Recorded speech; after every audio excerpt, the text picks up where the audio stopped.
নিৰ্বাচন শেষ হ'ল আৰু ইতিমধ্যে ফলাফল ঘোষণা হোৱাৰ পিছত দেখা গ'ল যে আমাৰ সংখ্যালঘু মুছলমান মিয়া এৰিয়াবোৰত কংগ্ৰেছীসকলৰ যথেষ্ট উৎফুল্লিত হৈছে, তেওঁলোকে বম ফুটাইছে, পাৰ্টি কৰিছে। মই কংগ্ৰেছৰ বিৰুদ্ধে মই নিৰ্বাচনী প্ৰচাৰ চলাইছিলোঁ আৰু আজি মই এটা কথা স্পষ্টকৈ ক'ব বিচাৰিছোঁ যে অনাগত দিনত যদি এজন কোনো মিয়া মানুহৰ ওপৰত অত্যাচাৰ হয়, এইবাৰ আমি বিজেপিৰ বিৰুদ্ধে প্ৰতিবাদ নকৰোঁ। এইবাৰ আমি চিধাই কংগ্ৰেছী যিসকল বিধায়ক হৈছে, যিসকল মিয়া বিধায়ক হৈছে, মই তেওঁলোকৰ বিৰুদ্ধে প্ৰতিবাদ কৰিম। আৰু যদি কোনো মুছলমানৰ ওপৰত অত্যাচাৰ হয়, যে কংগ্ৰেছী বিধায়কৰ ঘৰ ঘেৰাও কৰিবলৈ আমি বাধ্য হ'ম।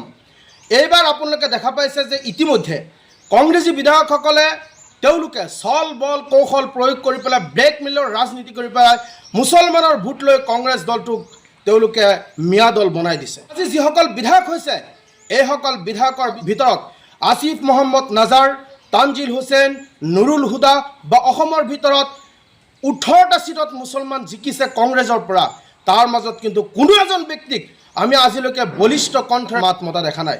কিন্তু আমি দেখিছোঁ যে নিৰ্বাচন শেষ হোৱাৰ পিছত, ফলাফল ঘোষণা হোৱাৰ পিছত যে বিজেপি চৰকাৰৰ বৰ্তমান প্ৰাক্তন মুখ্যমন্ত্ৰী আৰু বৰ্তমান অসমৰ সব মুখ্যমন্ত্ৰী হিমন্ত বিশ্ব শৰ্মা ডাঙৰীয়া তেখেতে যি ধৰণে মন্তব্য কৰিছে যে আমাৰ মুছলমানৰ ওপৰত এটি অশনি সংকট আহিছে। গতিকে আমি এটা কথা স্পষ্টভাৱে আমি ক'ব বিচাৰিছোঁ, এইবাৰ যদি মুছলমানৰ ওপৰত অত্যাচাৰ হয়, কংগ্ৰেছৰ পৰা যিসকল মিয়া বিধায়ক হৈছে, প্ৰত্যেকজন বিধায়কৰ ঘৰ আমি ঘেৰাও কৰি পেলাই আমি প্ৰতিবাদ কৰিম আৰু তেওঁলোকক আমি সমষ্টিৰ মাজত জবাবদিহি কৰিম।